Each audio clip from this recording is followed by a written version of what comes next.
ఏడేడు జన్మాల బంధాలతో ఈనాడు నీ ఏడు పండించనా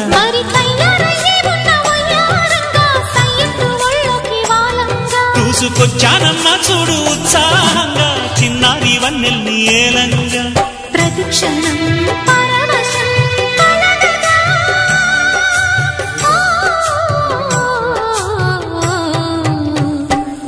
మనసా పలకవే మధుమాసపు కోయిలవై చెలినే తెలుపవే